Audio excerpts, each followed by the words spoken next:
didn't come here to see this. You came here to see this getting built. The Retroflag Megapi for the Megapi case for the Retroflag. This is my Retroflag in its current case. Retroflag, Jesus. This is my Retroflag 3 in its case. This is from a Kano computer kit. Obviously, with it being a Pi, you can just pop out the SD card and put something else in. That's a command strip because this normally lives on the back of my TV with a Plex installation on there, and it's my Plex over from my house. So that's what it normally is.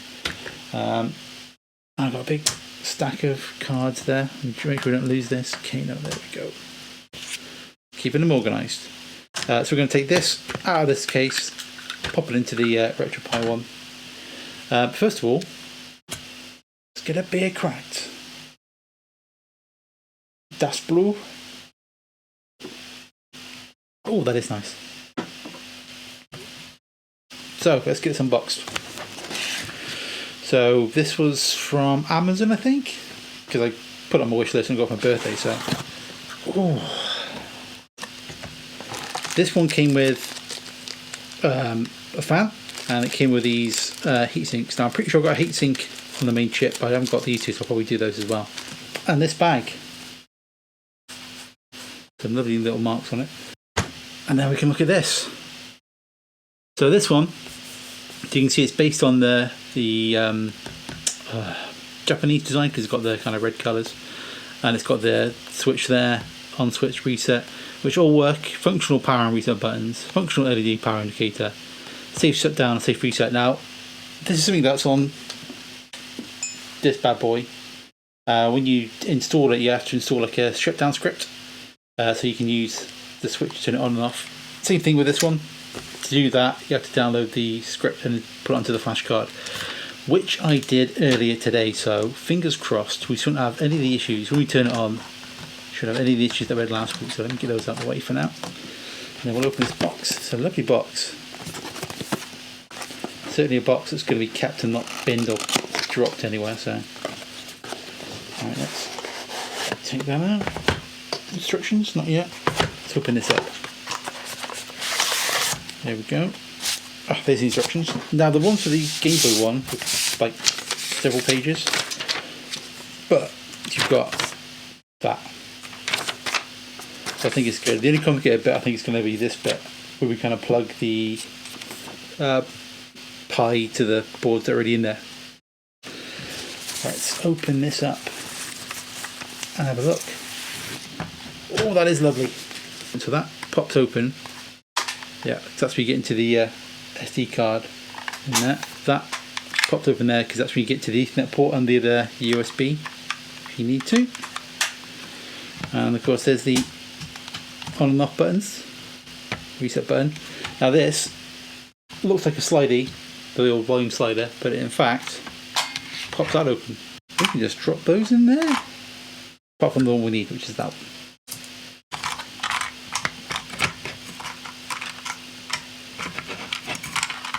Maybe later. I think it's because they're in there. Yeah, it's because they're in there. Big SD cards, chunkers. Yeah, so they need to come out of there really, so I'll have to relabel those. So we'll take those out for now. Yep, so take it off. So here we have the bits. Please remove the SD card for installing the Raspberry Pi. That's an idea. Let's get that out there first. So we've taken this SD card out, so we need to get out of this case, which I think, because kids are designed to put it together, should be pretty easy. There we go. Just have a quick chat about Pis, because this bad boy fits the Raspberry Pi 3 that we've got down here, but of course there is the Raspberry Pi 4, which is more powerful, more memory, etc, etc. But the problem is they haven't released, well, only I think in April did they release a version of RetroPie that would actually work on the, well, not work on the Raspberry Pi 4, but use it to its full capabilities. So be able to, you know, use all the extra power for the emulation. So I don't think people have done that many cases, like these kind of style cases, because these are explicitly designed for the Pi 3 and the Pi 2, I think. Did it say in the box? 3B plus, 3B, 2B, and 2 and B plus. So the 4 won't fit in there. But obviously, now the RetroPie's got its own version for that.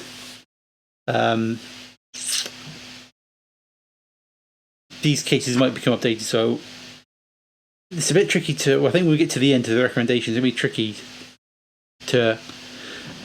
We'll talk about it in a bit. Right, so there's obviously that's my heatsink, but that I think goes on that fella down there. So that's on. There we go. So that's got the extra heat sinks. So let's get back in this case. To remove the SD card, done that. Mr. Pi's there. So again, we've got a good old screwdriver. Straight in the last one. Screwdriver. Oh, we've got lots of screws. And they're small ones. So I think there's some to screw down the Pi. And then there's the rest of the actual case. Let's sort these cables out a little bit. So that's the power. So that's good into the power at the back. Power into there. Turn that around a little bit so you can read it. Safe shutdown. Leave that to on.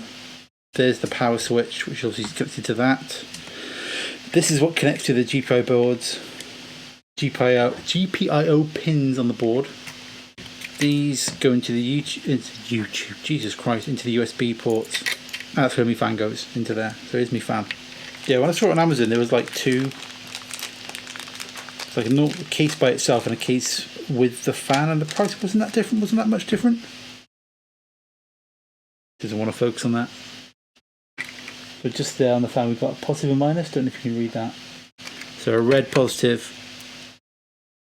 and black will be minus.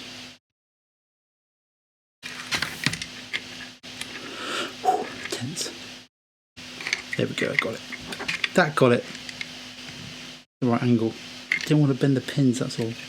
Right, so with the Pi's turned on, this fan should now turn on, keep the thing cool, so. Just there. Beautiful. So when we get to the tricky bit. Yeah, 20 quid this was, which, you know, compared to the cost of a, what's it called? Big Drive Classic or Mini, whatever it's called. Obviously, you need the Raspberry Pi. The 3s, I think, are still about 30 quid. Something like that. The 4's a bit more expensive, so could stack up. Right, so here's the moment. So, take that out. That shouldn't be there. That's the dongle for the Bluetooth keyboard that goes with the Kino kit, so don't need that. So it's going to sit like that with the HDMI, audio and power things just there. So, and this goes at those first bunch of pins there with the red on the outside, so like that. And then these are going to go into there and there. So that's connecting that USB to those front two there. Like I say, you can access those two from just down there when you take the bottom of the case off. So now we just need to angle this in. I think the idea is to get those in that side, and then we shall push it down on that side, making sure not to pinch any of the cables. That's all in. Yep, and that's it. So 2 screws go on this side. So you can see why you probably need the fan in there, just because it's a little bit not tight, but it's compact while it's in there. Ooh.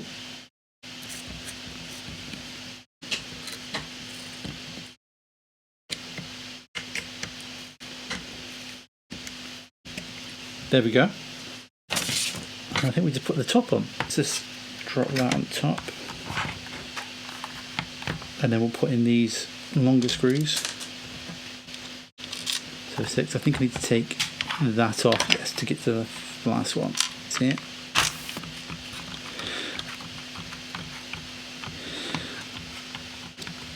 Whereas a Pi 3 does work as a Plex server. It's not brilliant. Like, you can't transcode anything or do any kind of big complicated stuff, but to just kind of watch stuff on your TV, it's a pretty good solution. So that's it. Switch it to off before we turn it on. I'm now paranoid I didn't turn the safe shutdown thing to off, but I guess we'll find out in a bit, won't we, when I try and turn it off. So yeah, that's that. That was that whole putting together done. So what we're going to do now, we're going to pause momentarily so I can move my camera to point at the TV set, and then we will turn this on.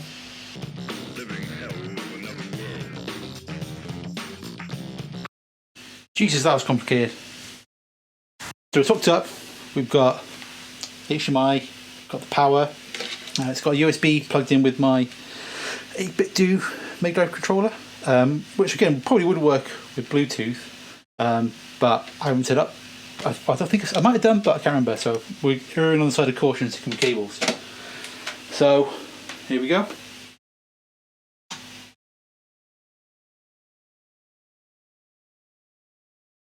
This is when the battle as well as last time. You know what we didn't do? We didn't put the SD card in. Which thankfully should be a pretty easy process. Done.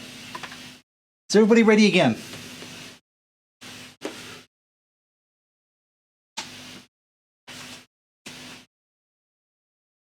That seems positive. Did you see the light?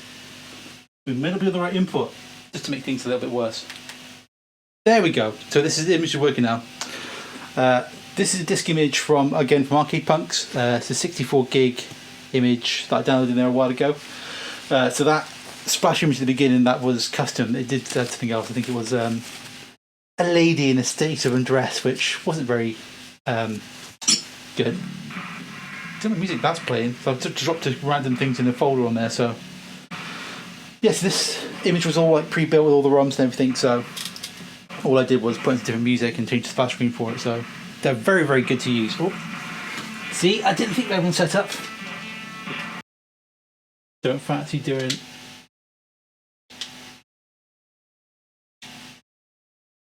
An Amiga ROM at this time of night, Jesus Christ. Back up. I think I've got it screwed in properly on that one side. I need to sort that out in a bit. Yeah, that's from inspired by the A Life Well Wasted podcast, which is one of the best video game podcasts. I just love the picture. But yeah, like the actual case itself, the build was dead easy. Again, it comes down to Phil's stupidity around disk images and the like. Where the issue is. There we go. Let's play much better. Bit of Street Rage 2. There we go. Yeah, so this came through on there. Dreamcast emulation on there. Main stuff. I think it has got Sega Saturn 32X. No, which I don't think there isn't a good emulator for it on the Pi 3. Pi 4 probably would work, but this one, nope. So listening to that, I think we're going to have to. I think at this point it's basically a kind of normal retro Pi front end, but tweaked to look real nice. Yeah, it's got to be, isn't it? Nice splash screen, even though it says Genesis rather than Mega Drive, which, as we all know, is the correct name. So for the price, and if you've got like a spare Pi in your house, I can't see any reason not to buy one, to be honest. They do other versions. There's a Mac, obviously, a SNES version, which is both the European / Japanese and the American one. I don't know why I'd buy the American one, because it's just terrible.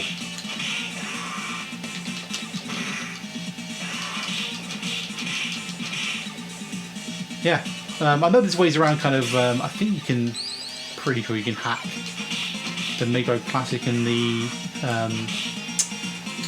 Game Boy, the Nintendo ones, but I don't think they got the storage that you can have. This obviously an SD card. This was like this was a 64 gig SD card, this one. But there's images out there for, you know, 128 gigs or bigger, and you know, as big as you want, because it's an SD card going to the side of it. So, by Don, you can have some as well.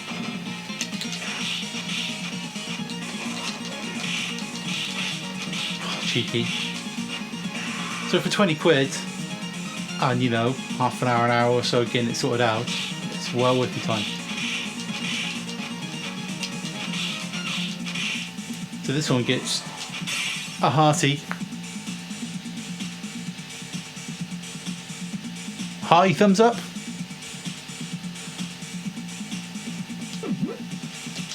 And it's got to be the Mega Drive one. Why would you buy the SNES or a NES? Beautiful machines though they are. Why would you get it over this Japanese Mega Drive? What is it to throw? There.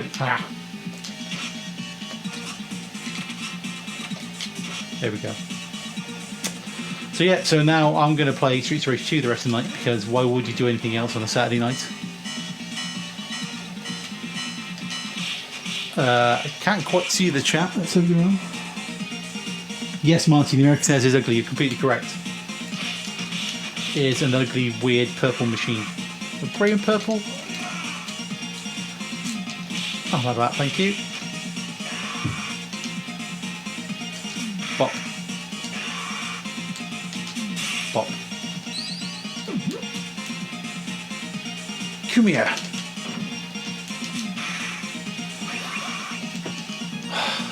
Those knife dudes, I swear to God.